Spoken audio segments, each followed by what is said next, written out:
The Foreign Affairs Ministry is cautioning the public to avoid non-essential travel to Abuja, the federal capital of Nigeria, due to the unpredictable security situation in that city and high danger of terrorism, criminality, intercommunal conflict, armed attacks, and kidnappings. The alert follows security developments in Nigeria and the subsequent directive by local authorities to hotels operating in residential buildings in Abuja to shut down, whilst advising travelers who must travel out of necessity to Abuja to take precautionary measures. The ministry says it will continue to monitor the situation and provide updates to the public when the situation improves. Let's have a conversation on the back of this.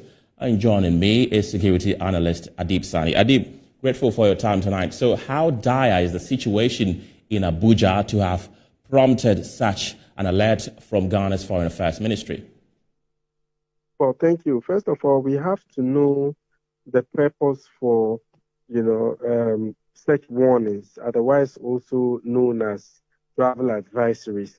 Actually, they are meant to enable travelers to make an informed decision about a particular destination and to help travelers prepare adequately for what they may encounter during their trip. And in the US, for example, is the Department of State that does it. And in Ghana is the Foreign Affairs Ministry. For many countries, it is the Foreign Affairs Ministries that usually issues those travel advisories.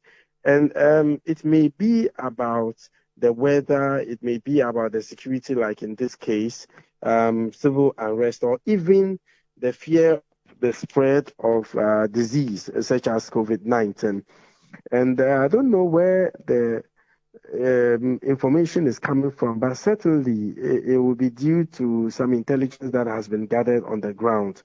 What I don't know is whether the Ghanaian authorities are the source of that intelligence, or perhaps it is a third party that might have shared it with other countries within the sub-region. I mean, we know what's going on in Nigeria with Boko Haram and the activities of bandits, especially those engaged in kidnapping for ransom, etc.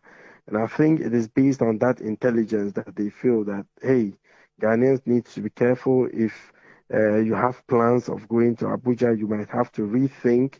And I'm hoping that we expand the scope to cover those that are already in Abuja, what precautions they need to take to keep themselves safe.